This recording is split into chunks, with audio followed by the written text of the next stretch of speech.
इस वीडियो को स्किप ना करें।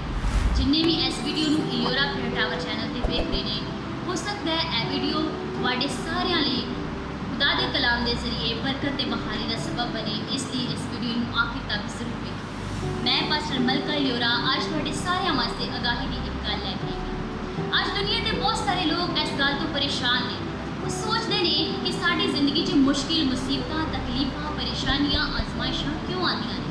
मैं तुहानूं सारिਆਂ ਨੂੰ दसना चाहती हाँ कि ये मुश्किलां ये तकलीफा ये परेशानियां साड़ी जिंदगी च आन दियां दो वजूहात। पहली वजह साडे सादिक ते ईमानदार होंदे।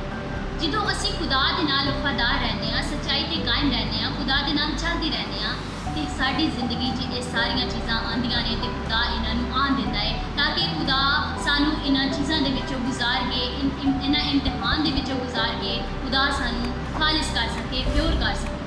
ते खुदा इन्हां नूं होण दिंदा है बिल्कुल उस सोने की तरह जिन्हों भट्ठी में तपाया जाता है ताकि उन्होंने कुंदन बनाया जाए, उन्होंने खालिस बनाया जाए, वो मिलावट को खत्म किया जाए, वो निखार पैदा किया जाए ताकि वो सोना ते खालिस बन के चमके ते मजबूत हो। बिल्कुल इस तरह खुदा चाहता है कि ईमानदार भी इम्तिहानात विचों गुजर के खालिस ते मजबूत ते प्योर बन के मजबूत बन के चमके वो जलाल को जाहिर करे। दूसरी वजह साड़ी उत्ते आजमाइशां आंदी साडे गुनाहगार। जो असी गुनाहगार होंगे हाँ, साड़ी जिंदगी च गुनाह होंगे ने, असी मुश्किलों च पे रहने, असी मुसीबतों च पे रहने, असी आजमाइशों च पे रहने, तो ये सारा कुछ इबलीस साडे उत्ते लिया रहता है क्योंकि असी खुदा तो दूर होंगे हैं। असी सोचते रहने कि साडे कोल कोई जरिया नहीं है, साडे कोल कोई सोर्स नहीं है कि असी किस तरह इन्हां मुश्किलों चों इन्हां मुसीबतों चों इन्हां आजमाइशों चों बाहर निकले।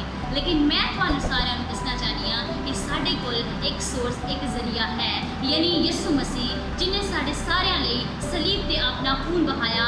अगर असी उहदे ते ईमान रखने उहदे ते ईमान लियाने तो असी सारे इन्हां आजमाइशों चों निकल सकते हैं क्योंकि यीशु जिहड़ा कादरे मुतलक खुदा है वो सानूं इन्हां सारियां मुश्किलों ते आजमाइशों चों बाहर कड्ढण दी कुदरत रखता है। अज जिन्ने शख्स गुनाहगार ने वो सोचते हैं कि असी इन्हां चों नहीं निकल सकते, अज उन्हां सारिਆਂ वास्ते गल है कि वो खुदावंद यीशु मसीह ते ईमान लियान, उहदे कफारे ते ईमान लियान ताकि वो इन्हां सारियां मुश्किलों ते आजमाइशों चों बाहर आ सके।